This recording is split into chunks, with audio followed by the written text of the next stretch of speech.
Hello and welcome to Learn Liberty with another live session. Today we will talk about a pressing issue in politics, especially in the US, polarization. Many people seem to casually accept that we're so incredibly polarized in our society, or that our society is divided into factions based on our very niche political beliefs. On Learn Liberty, we inform you about the ideas of liberalism and also give you a libertarian take on current events. In the last year, we realized that many people feel like they're being squeezed by ideologies on the left and the right that dictate how they think, feel, speak, and live. So we believe that the current political system is increasingly hostile. Political parties seem to forget that they're representing a diverse society. They have become all or nothing type tribal collectives that define themselves almost exclusively as opposing to the dangerous radicals of the other side.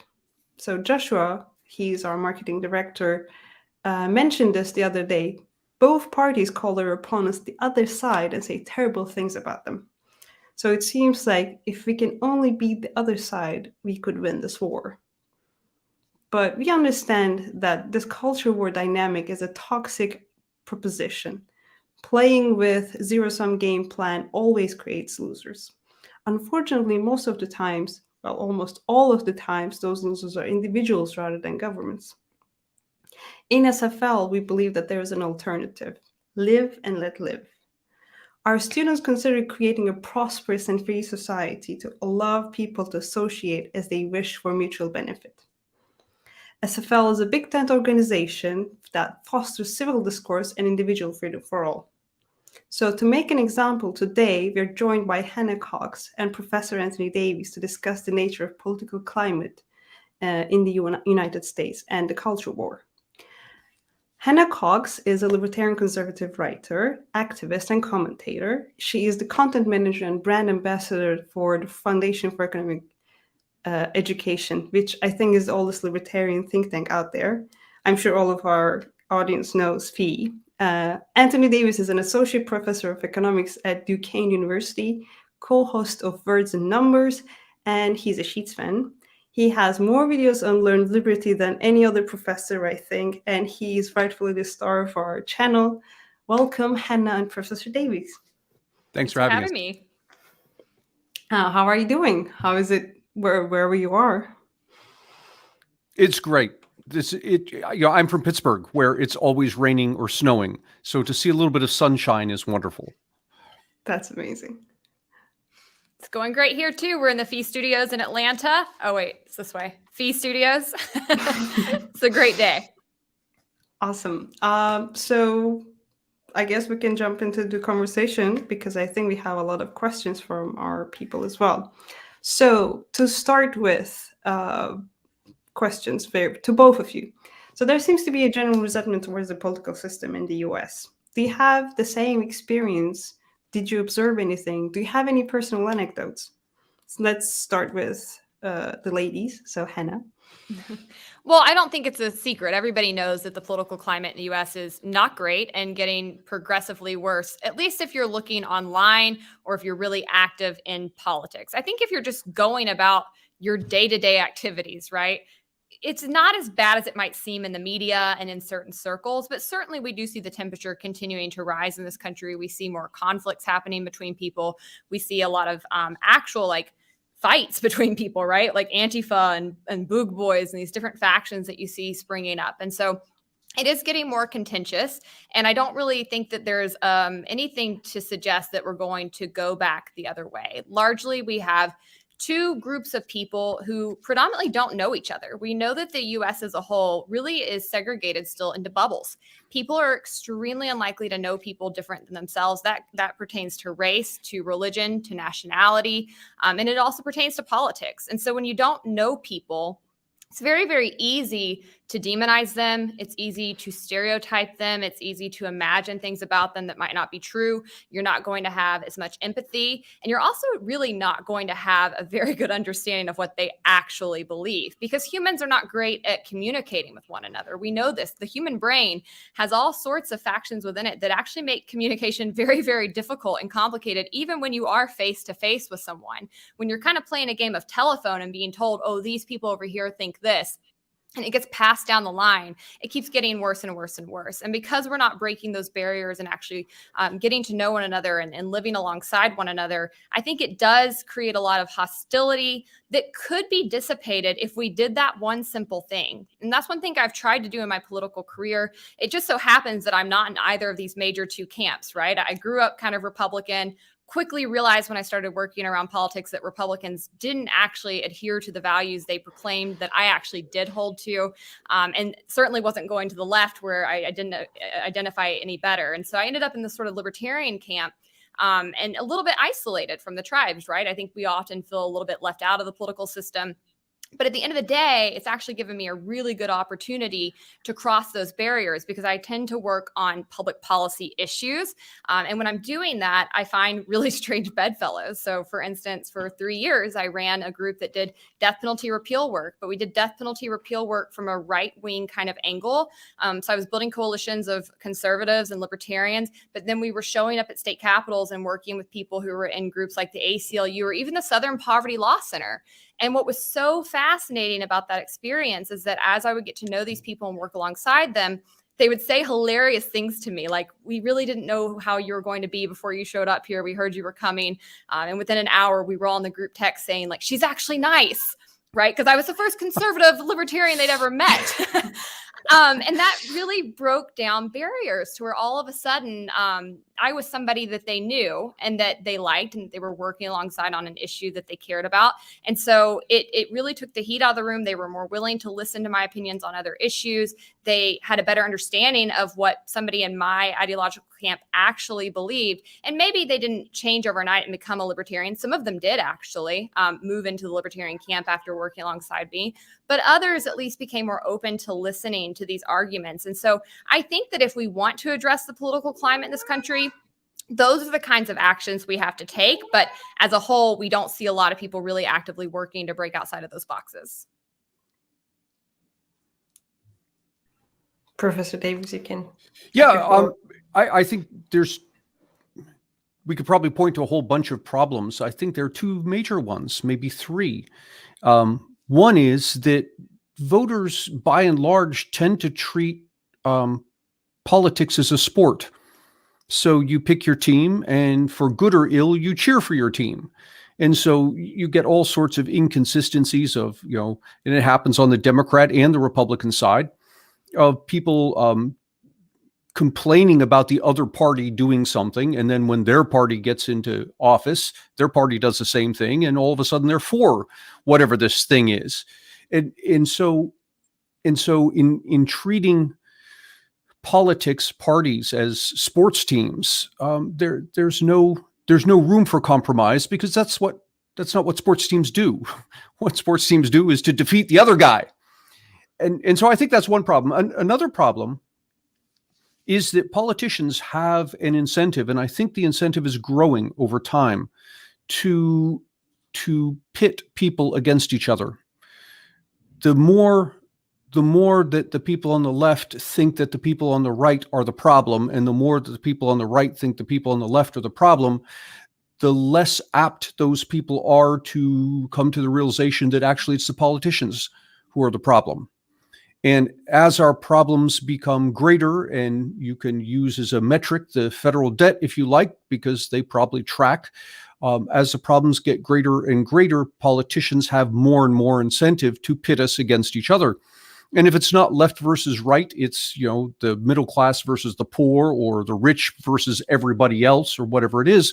But politicians have this incentive to point to the problem, and the problem somehow is always external to themselves. They, on the other hand, are offering the solution, whatever it is. All we have to do is vote for them. They really make it very easy for us to choose between either this and that. But I think as libertarians, we're always very proud of looking outside the box, thinking outside the box. So I actually thought about a question, which we didn't talk about it before, but like, as an invention, you would think social media would bring these two different groups together because they could actually hear from each other what they think. But it seems like social media is actually the number one weapon that people are using to deepen this cultural war between left and right, or whatever these two different camps are. What do you think about those? Let's start with Hannah, because I think she was going towards there more. Yeah, I think that social media could be a wonderful tool for that. And as somebody who runs pretty large social media platforms for my own name, I think that I've tried to create that sort of space and I've seen it work. There's a lot of different types of people that follow me and they have wonderful discussions. But I think there's two important things to making that happen. One, I think the vast majority of people don't seek that out. They're seeking out confirmation bias. They're seeking out camps that are going to not only tell them what they want to hear and already believe, but maybe even move them further into that camp. And again, are oftentimes sowing all kinds of animosity towards the other side and really trying to exaggerate how bad they are and what they're doing and what they think. And so it ends up being counterintuitive to that goal. The second thing, though, I think is really important is on my pages, I really strive to create that environment as far as moderating my content, which is something that's become very controversial across both sides of the aisle when it comes to big tech and social media platforms. But I'll say this as somebody who runs a large platform, I increase the size of my following because I do moderate for behavior, right? I'm never censoring people for their views. People can come on there and write the Communist Manifesto if they want to, and I hope that they'll be argued. And it's a great opportunity, I think, to have this kind of discourse and prove things incorrect and really see those discussions happen in real time. What I moderate for, though, is behavior. People who are treating other people poorly, people who cannot conduct themselves in a political discussion without cussing at somebody or putting them down or acting aggressively. And that creates an environment where people who do want to have these sort of open intellectual conversations flock to these kinds of pages because they're just not that frequent to find out there. It's because so many people are just going for the clicks and they want to just get a lot of people worked up. There's a lot of money and attention and power and notoriety for grabs when you play to that side. And so unfortunately, I think we see a lot of the political people on their social media platforms going in that direction versus trying to actually foster open debate and intellectual consistency. Yeah, I agree. And I with our podcast Words and Numbers, we have a Facebook group and we moderate in the same way, strictly on the basis of behavior. And interestingly, that sort of thing has a snowball effect because once people start behaving well, they provide examples to others of how you can disagree civilly. And before you know it, there's very little moderating that's necessary. I think there's another factor going on here, and that is the major social media platforms, think Twitter, think maybe more so Facebook, have an incentive to put you in a silo because they're going to show you things that you like, and what you like, well, you like things that you agree with. And so consequently, you will, in those social media, we call it social media, maybe social media is the wrong name for it, because really what it's doing is separating people.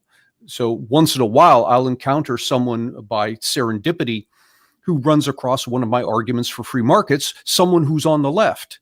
And invariably, I'll get a response like, this is interesting. I'd never thought of this before. How come I've never encountered your stuff? Well, you haven't encountered my stuff because the social media platforms we're on keep me away from you. Yeah, it really does. It creates these echo chambers that we always keep resonating with the same people. Also, a good pitch right now for us that as Students for Liberty and Learn Liberty, for the first time, we are on Twitch and we're trying this out. We hope it's gonna end up very well. So I'm just letting you know, if you want to follow us on other social media accounts that are not the big ones, Twitch is there. So Hannah, you are following politics very closely. What do you believe is behind this rise of popularity of populism, if I can say, in the recent years, especially within the US politics? Yeah, it is, especially within the US, but I think it's worth noting because a lot of people don't pay attention to global politics that we're certainly not alone in this. We've seen a rise in populism across the Western world in recent years. And while I'm staunchly opposed to populism and populist instincts and many of the policies that flow from them, I think it's important that we show empathy to the root causes of it. And I think the root causes are justified, right? And what I mean by that is that populists are largely reacting to a system that they feel is rigged against the normal, everyday people and for a connected few. And they're not wrong at all. They are not wrong one bit about that. We have had so much cronyism, especially in this nation, for over a century. I cover this on my podcast based every single episode. I'm starting with a big problem we're facing right now, peeling back the layers, going back and looking at the origins of that policy, what things looked like, what they were supposed to be like when the Constitution was first formed, before the government got involved with the market, and then looking at the trajectory of how we moved along down that course, how slowly the government became more and more entrenched in the market, kept intervening to a larger degree, and therefore kept increasing the amount of cronyism that we have, and really getting more and more in bed with large companies. And it's created a myriad of issues in our society that are real problems that people are right to be mad at, that people are right to want a solution to. The problem with populism is that it blames the wrong things for many of the problems that it's mad at, right? People are mad that their cost of living is getting so much higher. They're mad that they feel they're working harder than they've ever before and they're not getting ahead. They're mad because they feel like the game has been rigged against them and they see these other people that are getting wealthier under the system and wealthier and that aren't having to play by the same rules they are. All of that's justified. But at the end of the day, what they end up doing is crying for more big government solutions to these issues, therefore asking for more of the same things that actually created these problems in the first place. So I think they are misguided, but I very much empathize with where they're coming from. And I do think that it's important that we recognize within this the power of the individual, the power of the grassroots, because once people are fed up and they have enough and they start to rise up, it really can start to make a difference. We've seen the difference it's made in our country in just 4 or 5 short years of having this real, populist undertone to our politics on both the left and right. I think the progressivism on the left is also fueled by populism. I think the sort of MAGA Trump camp is fueled by populism, but they're kind of very similar in many ways. And if we don't get a hold of our government and really start to rein it in and really start to get back to a free market system, one of those two camps is going to win out. And we're not going to like either way it goes because both are heading right off a cliff.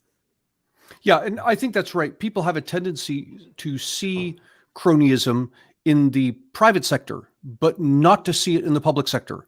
And so you get calls for things like socialism because socialism is going to solve the problem.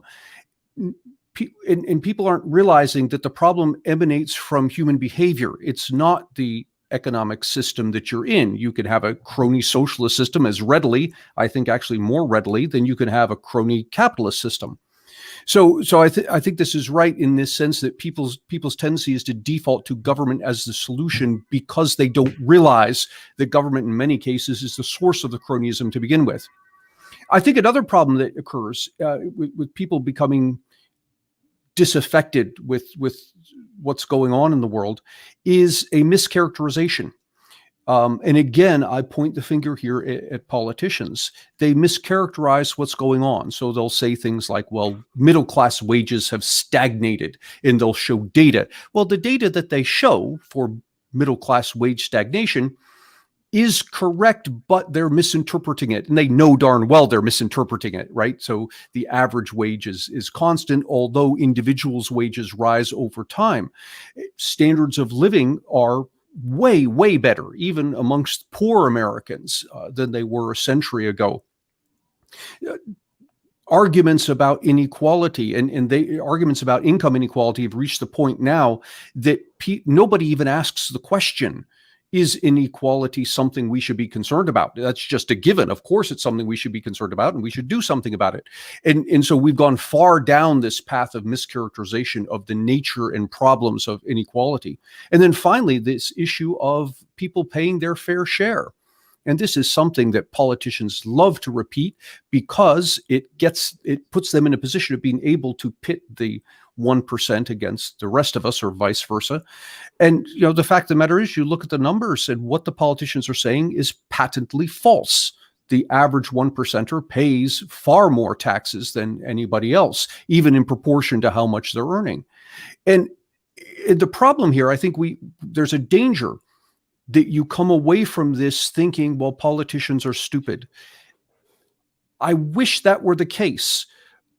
I think it's worse than that politicians, and not all of them, of course, but there's a decent number of them who are malicious, that they will use this information and knowingly put it out there, understanding it's going to foment class warfare, knowing that the information is just wrong. Coming from Turkey, I can understand the rise of populism and why it's being used against people. It's not just lying to people, it's just hiding some part of truth that doesn't really serve your cause, and then using that small part of truth to pit people against each other, like Professor Davies says. So it is rising everywhere, but I think it affects more people if it happens when it happens in the US. Professor Davies, so what is your take on the resentment towards the political system among people? We see a lot of protests, especially during COVID, before COVID, but also still now. And what is your take, especially from an economic point of view? Well, the whole COVID thing, I think, was, I hesitate to say mishandled. I think ultimately it was mishandled. At the outset, I think people did the best they could given the information they had. But the problem fundamentally going in is that we never did randomized testing, largely because the tests were expensive and rare. And so what did we do? Well, we tested people who were sick enough to show up at a hospital and put their hand up and say, look, there's something wrong here. Well, you've got to buy a sample. And it was those biased samples that led us to believe that the fatality rate, the case fatality rate on COVID, was 10 times higher than what it turned out to actually be. And of course, that's what leads to all the lockdowns and all of this. Had we known in late March of 2020 what we came to find out round about May or June, I think the whole lockdown business would have gone very differently. And that then created a whole domino effect of, you have the lockdown, now you've got massive unemployment. And so what are we going to do? Well, we're going to cut checks to people because, we're going to pay them because we've shut down their businesses. And then that leads to whatever it was, a $6 trillion budget that year, massive debt. And now we're talking about, well, we're going to have to tax people's wealth to recoup some of this money. And so you get this ongoing string of problems that could have been averted had we been smarter about our decisions early on. And again, you end up in this weird space where politicians actually had an incentive to make things worse for us than they would have been otherwise. And you think this through. You take the mayor of New York City, for example. There are two ways he can err. One is he can lock down when the lockdowns aren't necessary, and the other is he can not lock down when the lockdowns are necessary. And the problem is, if he doesn't lock down when the lockdowns are necessary, that becomes blatantly obvious immediately in body counts. You see people dying because of COVID.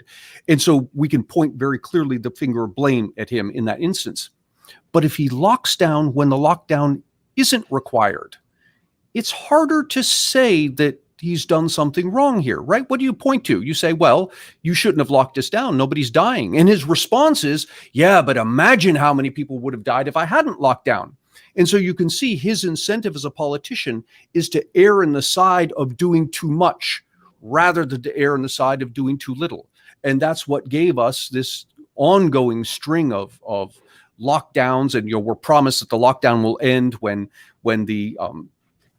the case rate starts to fall. The case rate starts to fall, so then we move the goalposts. And we're going to lock down after the vaccine's developed. Well, the vaccine's developed, and then we move the goalpost again. Well, it's when we get herd immunity, and it moves on. And you see what goes on and on is the politicians continually erring on the side of doing too much. Why? Because it takes the heat off of them if they're wrong.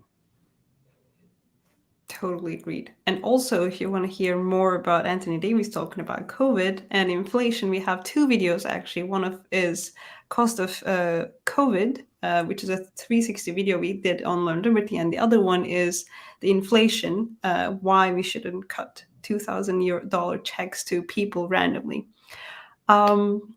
Changing the topic a little bit.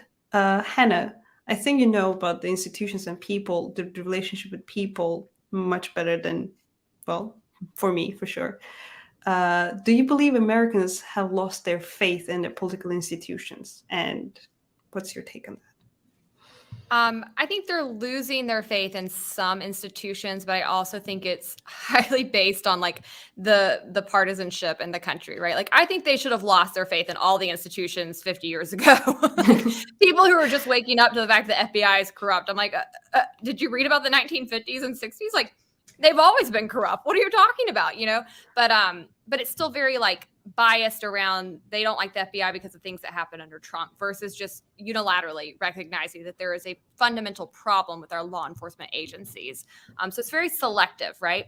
The same people who recognize the FBI as corrupt and fallible and not very trustworthy still really love policing and the way it functions as a whole of this country. And so there's just kind of this disconnect. I think the same thing is true with the Supreme Court, right? People like it when it's going their way. They like it when they feel like the justices are numbered in their favor. They're less inclined to think that they are partisan or a great institution when it's not stacked in their favor. So as a whole, I do think we see decreasing trust in our institutions, but I think that's well-deserved. I think it's been a long time coming. And I think that there's still actually a lot of work to do to help people see behind the scenes. At the end of the day, a lot changed in a really short time period in this country. You know, we did see a lot of corruptions, especially with the law enforcement agencies all the way back to the 50s and 60s. But things really started to accelerate, I think, around the 70s. And for people like my dad, for example, who's in his early 60s, he'll often say to me, you know, things weren't this way when I was growing up. You know, when I was growing up, the local police department, it was like your Andy Griffith's sheriff. It's very hard for him to understand what's happened to policing, the militarization of it, the way that the Supreme Court has stacked the deck and enabled them to do things like civil asset forfeiture. And so I think there's still a lot of catching up for people to do to recognize kind of what happened during those decades that has really transformed our political scene, where we've really moved a lot of the powers that were supposed to be delegated to either our local lawmakers or to Congress to unelected bureaucrats or to people who are in positions of authority where they really don't have any accountability to the general public. You know, when you look at things like qualified immunity, which has become a hot topic around policing, but what a lot of people don't know is it pertains to all government actors. Like we don't have the ability to actually go and sue government actors who violate our rights. That's bonkers. That's totally counterintuitive to the way that we were structured and the way we were supposed to be able to hold our government accountable. And it's just kind of really evaporated. And I think a lot of Americans have been sort of like frogs in boiling water that has slowly gotten turned up over the years, and they don't recognize they're being boiled alive. So again, yes, they're losing faith in institutions, but for me, not quickly enough. But wouldn't you agree that there should be some trust between people in the society for that society to be actually live peacefully, or like between people and the institutions? Yeah, I think in order for a society to function, you do need faith in your institutions, but that faith needs to be earned. It needs to be deserved faith. And the real fact right now is that our institutions are corrupt. They are not functioning as they were intended. They're often way outside the bounds of the constitutional authority they were given. And so people do need to lose faith in them so that they break down what's happened and really push to go back to our origins and create institutions where we can trust them, where we do feel like there's real scrutiny, there's real transparency, there's actual accountability. And right now we are nowhere close to that. So I think we're in a tumultuous place, but sometimes you have to go through a tumultuous time in a society if you want to get back to a place that people can actually have that functionality and that peace. As a whole, if we don't get a hold of it, we're not heading in a good direction. But that's not to say that we should bury our head in the sand and say, well, we need to trust our institutions because it leads to animosity and social distrust if we don't. You know, we have to recognize how far this has gotten out of hand and really try to come in, take the reins back, and try to restore the reasons that we had faith in these institutions, which was that they were accountable to us, the people, that they answered to us, that they recognized that the Constitution was their first and foremost duty. Yeah, I think people are losing faith in the political institutions, but I think at the same time, there's tremendous faith in the private institutions. We've gone through, if you want to go back 20 years, we've gone through the housing crisis, and then we go through, the Great Recession, basically 10 years worth of recession. And then we hit COVID and the massive unemployment that we haven't seen since the Great Depression. And throughout all of that, people weren't afraid that the grocery stores were going to be empty. Now, there was a short while where we were concerned about whether we could get, toilet paper and hand sanitizer, but largely speaking, people aren't afraid that there's not going to be food when they go to a local grocery store. Thank God for Amazon that, throughout the lockdown, you want something, basically anything you want, save toilet paper and hand sanitizer, you can have it delivered directly to your doorstep. And people will complain. They'll say things like, well, Walmart makes so much profit, or Amazon makes so much profit, and Bezos shouldn't be worth as much as he's worth. And they'll say those words. But if you look at their behavior, what do? They rely on Amazon. They rely on Walmart. They rely on their grocery store. They demonstrate by their behavior an immense and deep trust in those institutions.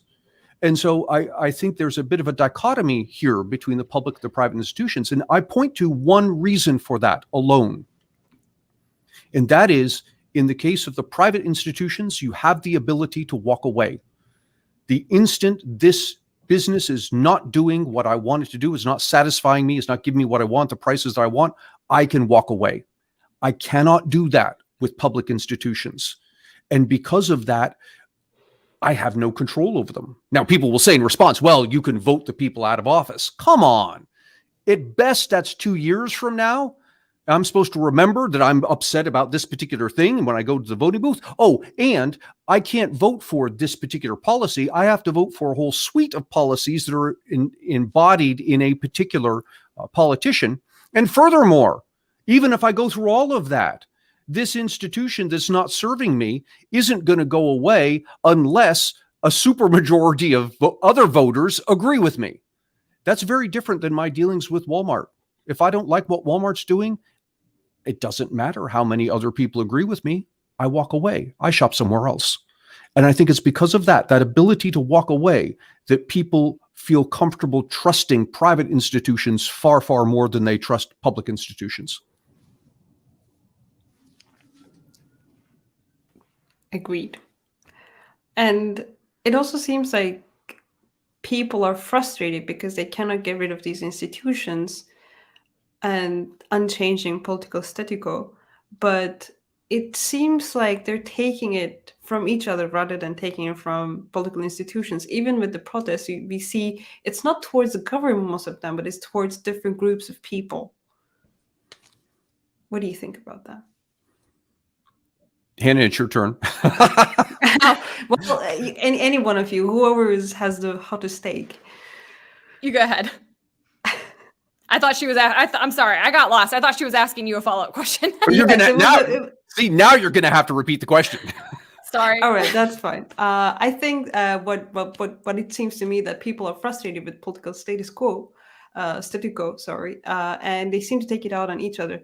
But actually, what we would expect that they would go against these political institutions.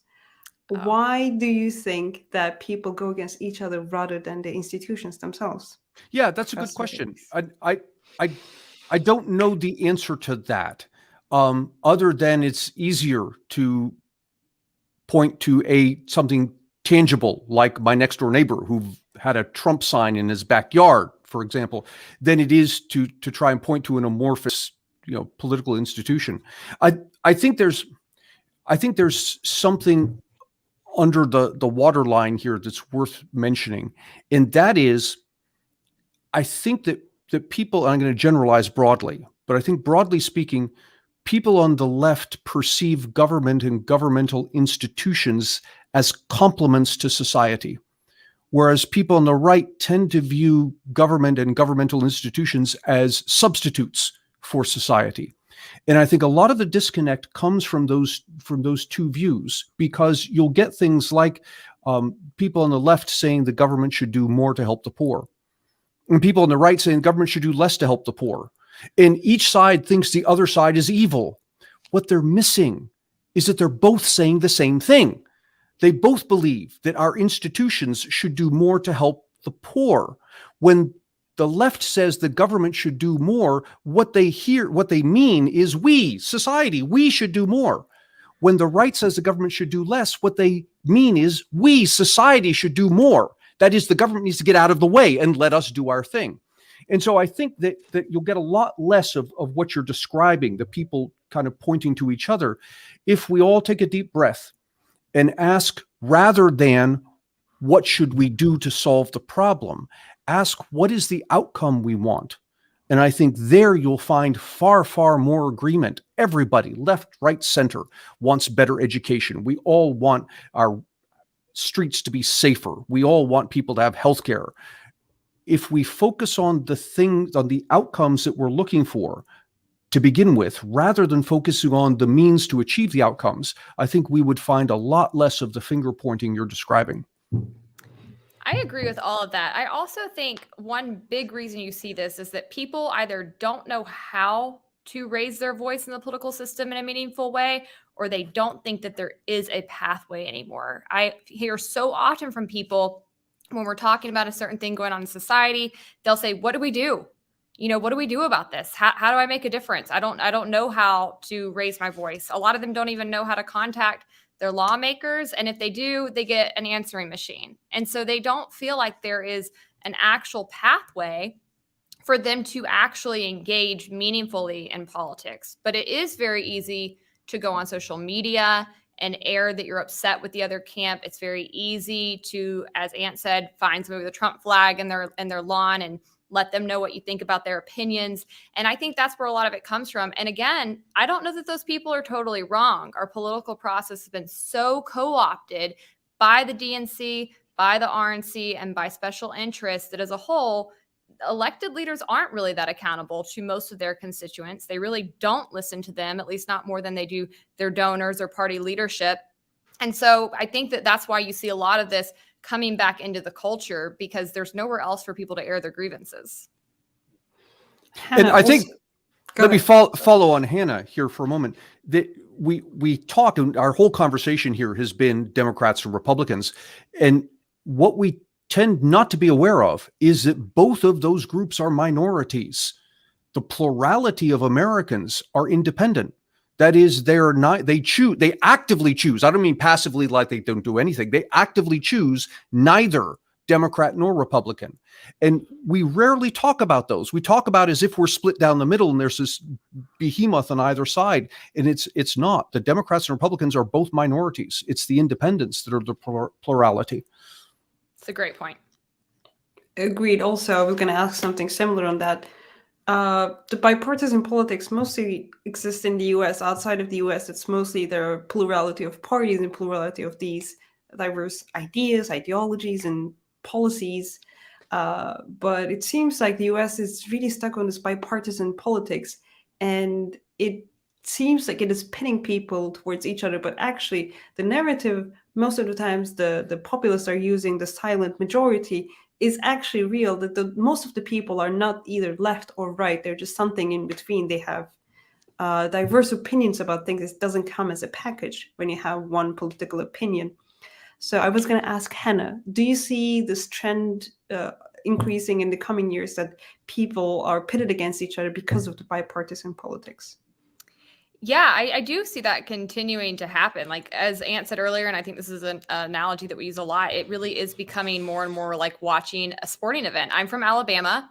I'm an Alabama fan, Roll Tide. And so I grew up watching Alabama versus Auburn, right? It's like the greatest football rivalry of all time. And I see so many similarities between that rivalry and what happens in our political system, where people don't even really care what's happening on the field. They just want to win, right? They just really want to beat the other guy. They hate the other guy. And it keeps getting more and more divisive. And as a whole, I think that the problem we're facing in our political system, it's not by accident that we really have these two major parties that seem like they dominate, right? They've come in and they actually have written laws that prevent third parties and independents from being able to even get on the ballot, much less get on debate stages or actually really have a real shot at winning elections. It controls the funding for the races. It's very, very rigged. And so I think while you see a lot of Americans crying out for more options or saying, I'm not represented in these two camps, they're not left with those options. And that also, I think, increases the fact that people kind of keep becoming more polarized because people feel like they have to join these camps, even if they really don't like where this camp's going, because they certainly don't want that camp to win, right? Like, and I've heard that so much in recent years. I really don't like where this camp is going, but at least it's better than that. And ultimately, once you really get behind the scenes, as I've done in the political system, you quickly find out that there's not that much difference behind the scenes, period. A lot of it's just talking points and kind of a show that they put on for their constituents. They actually tend to vote very similarly, but that's the perception in the general public, and it works. It keeps people kind of in this place of fear where they keep voting because they're so scared of the other side winning, and they just feel like that's the best option that they have. And this rising rivalry between the left and the right, I think it wasn't a problem by and large 100 years ago in this country. It's becoming more and more of a problem, I think, since about the 1930s. And I would point the finger at unconstrained government. This is an unintended consequence of ignoring our Constitution. When you ignore the Constitution, the federal government can grow as large as it wants. It can become as intrusive as people are willing to allow it to become. And all of a sudden now, it becomes really important which side wins, because the government can do all sorts of things it has no business doing. And so I think part of this divisiveness comes from this fact that elections have become so important precisely because we have allowed the consequences of one or the other party winning to become so great. It became really important who has the power, because whoever has the power has an immense power to change where the society goes, where the rules go. So it does make a difference. And I think I agree completely that it's because we ignored the government, how much power it gathers. So Professor Davies, following from that, who do you think benefits the most from this culture war where we are left inside of who cares most about this tribalism? Oh, I think who benefits most is very clear. The first group that benefits most is the politicians themselves. And perhaps you could throw in the bureaucrats with them, if you like. The second group that wins from this are the cronies who feed off of the politicians and the bureaucrats. And so in an odd way, what's happened is that entrepreneurship is alive and well in the US. But by allowing our government to become unfettered, to do things it's not supposed to be doing, we have sent a call to entrepreneurs coast to coast. Stop figuring out how to make life better for customers so that they will voluntarily give you their money. Start thinking about how you can make life better for politicians and bureaucrats, because they can take money by force from those other people and give it to you. And also, it has some sort of an effect for it. At the end, there's a power to be grabbed. So it also funnels a lot of fundraising efforts and a lot of political power efforts there as well. Do you have anything to say, Hannah? Yeah, well, I just want to add, I also think it keeps people distracted. The culture war tends to revolve around things that government has no business being involved with in the first place. I can't stand the culture war, but that's what most people actually pay attention to, because a lot of people don't always feel educated enough to participate when it comes to public policy, right? They don't feel like they're informed, or they don't always totally understand all of the intricacies. And that makes sense, because our government is so big that when you start talking about healthcare policy or immigration policy, it is so complicated that even me, as somebody who works in politics full time, I know a lot about these subjects, but I'm by no means close to being an expert. I cannot fully get into it. And so for the average American citizen, I don't feel like they always feel like there's a way for them to raise their voice on these issues. But the culture war, it's always around something that's really easy to grasp, that somebody kind of can easily have a strong emotional sort of reaction to. And so people grab onto it, and it has the effect of distracting them from the meaningful public policies that are being passed. And I think it greatly benefits politicians and people who are working in DC, who benefit from the fact that nobody's paying attention to what actually is happening, the important things that are actually going down that will impact their lives, where the money's going. They're all just so caught up in this culture war. And so it greatly benefits the corrupt people in our system. Agreed. Also, following from that, our policies, especially in the US, are so centralized that ordinary citizens, they don't say anything about their local politics or local policies, but you always have to talk about the bigger issues, as like Medicaid or like healthcare policies or education policies that covers more than 200 million people. How can you say anything about that as a one individual? It would not be a good Learn Liberty Live if we didn't offer any solutions at the end. So, of course, we're going to have more questions from our audience. But what do you think? For this is a question for both of you. What are the effective ways to push back against this culture war that we're experiencing a lot, especially in the U.S. right now? Well, I think that it's very much an individual choice, right? Nobody's forcing you to pay attention to this. You can turn off the TV and go get involved on something that actually matters. And that's the number one piece of advice I have for people who ask me what they can do about the issues we're facing in politics, period, is you can't possibly conquer it all. Pick one issue you're really, really passionate about, learn everything you can, and dig in. Start finding ways to volunteer. Start meeting other people in your community who are also passionate. Start building coalitions, start messaging, start writing letters to your editor, start organizing. Go talk to people in communities where you don't know them and they don't know you, right? Really do outreach. Go talk to your lawmakers. Show up and lobby on the Hill. There are so many things you can do to make a difference as a citizen, even if you're just doing it as a hobby, even if it's just a part-time thing that you're doing on the side, that will be such a better use of your time than arguing over the silly culture war over whether or not they say Merry Christmas or Happy Holidays at Starbucks. That's an individual choice that you make if you're going to care about that. And people need to be more judicious with their emotions and quit letting people play them and fearmonger them and suck them into this sort of vapid hole, because you'll stay there and you won't ever really get anything done, and you'll just create more animosity, more real friction in our society, versus picking one thing where you can go and work on it and actually bring people together and affect real change. That's a much better use of your time. Yeah, I think my thoughts go to interpersonal communication, whether it's one-on-one, you're talking to somebody, or you're posting something on social media, or whatever it is. I think we would advance, if you want to say our cause, we would advance things if we were far more respectful of each other. And the key to pulling this off, I think, is remembering that when you're talking with someone who disagrees with you about whatever the topic is, remember that that person likely shares your same view on the desired outcome. And so try and step around the disagreements as to how to achieve the outcome and focus on the things you do agree on. And I think when you do that, you build a trust between the two. And largely that's the antidote to this left-right culture war. We have to trust each other. And that comes one person at a time. You go, you talk to the person who disagrees with you. You be respectful. And you don't try to change a person's mind.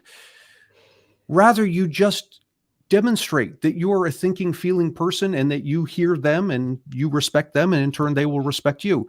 That sounds really trite. And one person doing it with one other person probably isn't going to have any effect. But if everybody who's listening does it, all of a sudden you are going to have an effect, because this becomes, the people you do this with will turn around and do it also. You become an example of how to build a more civil society. And this is one of our aims in Students for Liberty, making an example of yourself and creating a civil discourse between different people who has different opinions. And that's how you can actually advance the freedom for all in the society. And Students for Liberty is going to is starting their campaign. We are starting our campaign, Not My Culture War, and we're going to talk about more in our Fear Future Fest later. How do you think can students play a part in this fight to advance our points and advance this idea that we don't have to be part of this bipartisan politics, this culture war? We can actually live and let live among each other. Yeah, students are probably in the best situation to do this, because why? You've got, if you're a college student, you've got tremendous amount of time on your hands. I know you don't think you do, but relative to people who have graduated, yes, you have a tremendous amount of time on your hands. You're surrounded by people who are interested in ideas and thinking about these things, who have opinions. Take that opportunity. And as you engage with others, don't forget that you're not simply communicating with the person in front of you. You're also communicating with the people who are listening, who maybe aren't saying anything. And there it becomes all the more important that you treat the person you're communicating with respect.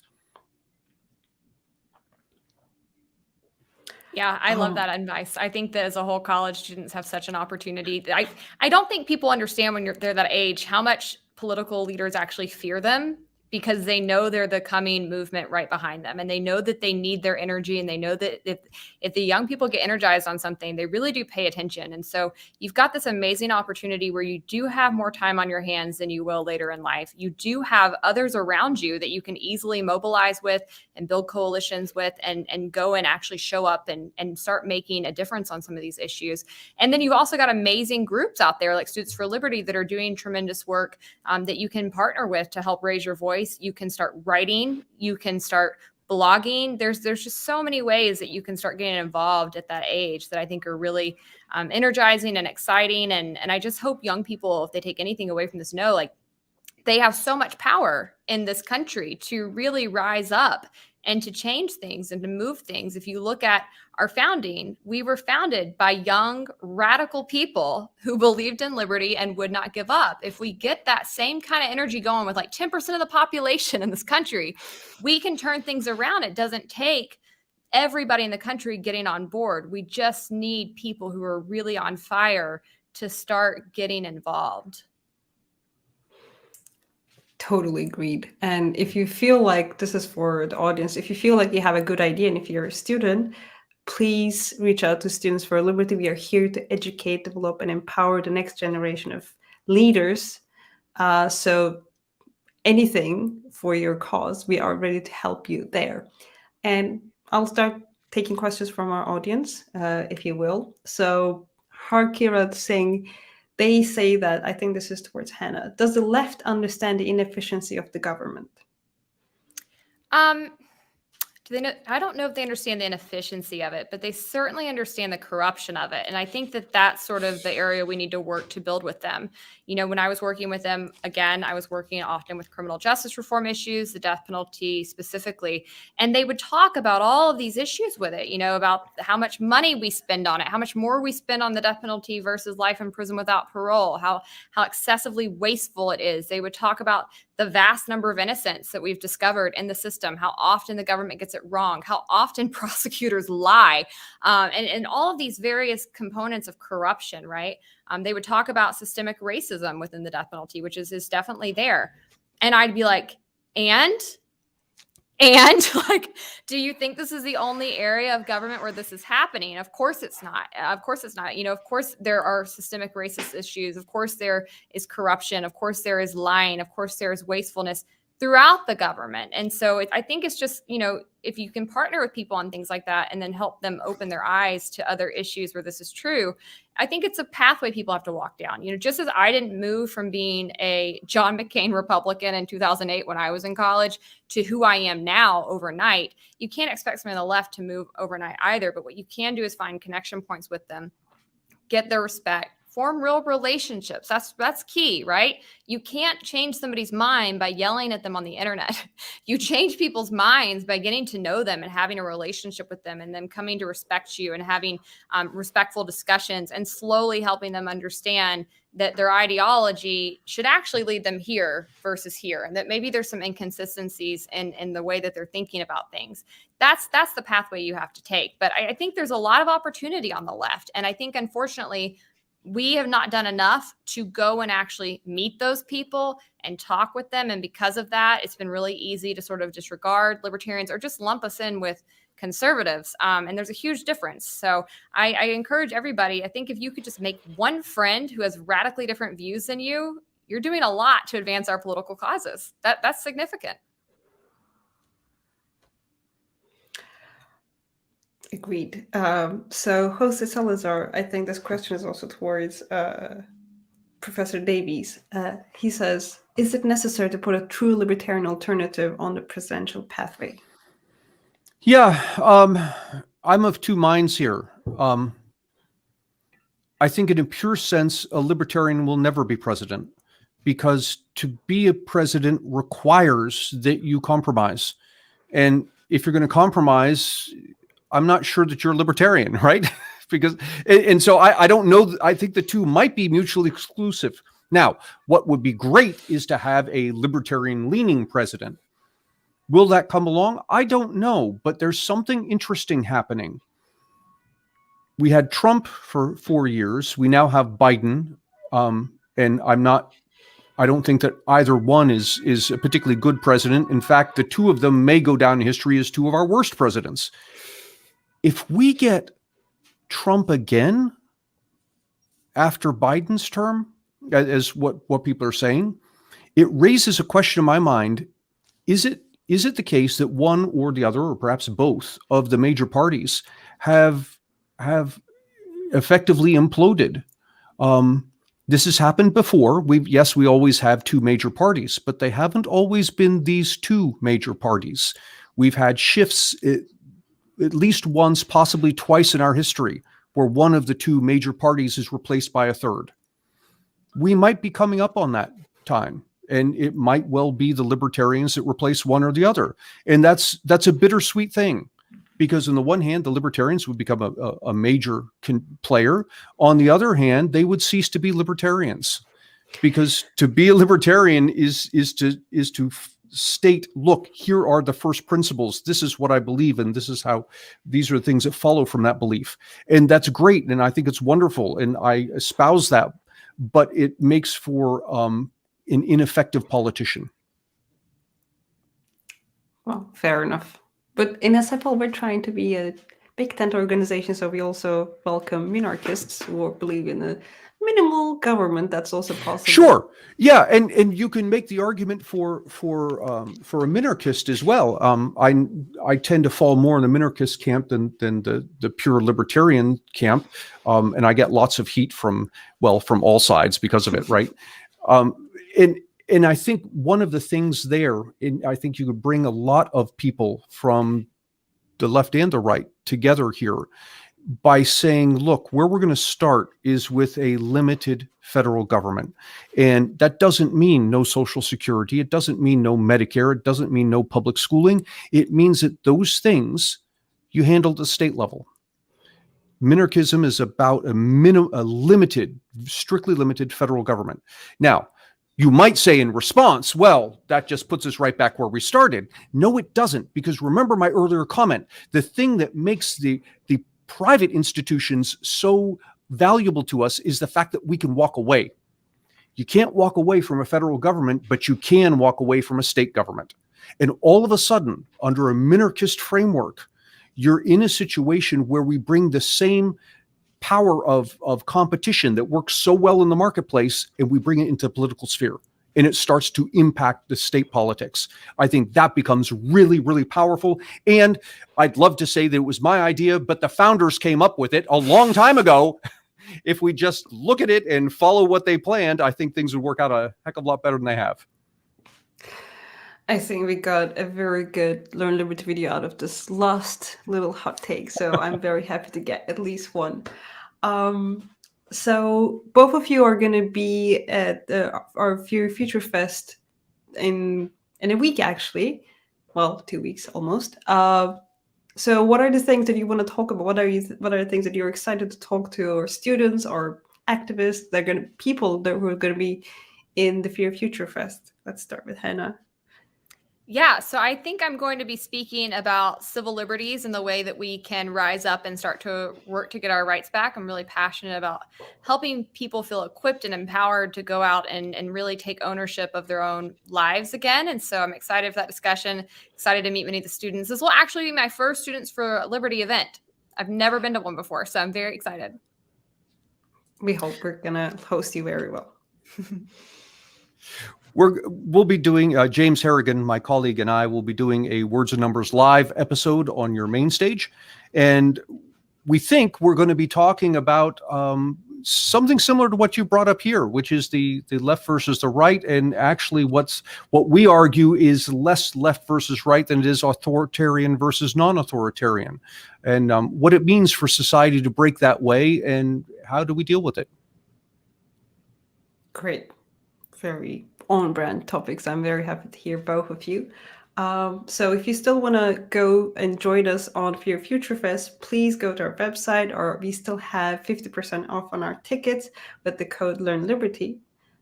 So we're happy to see you there. And thank you very much for joining us today. Hannah Cox, Professor Anthony Davies, and yours truly. I'm the Strategic Research Director at Students for Liberty. Hope you had a great time. Happy to see you again on our channel, and hope you have a great rest of your day. Thank you. See you soon.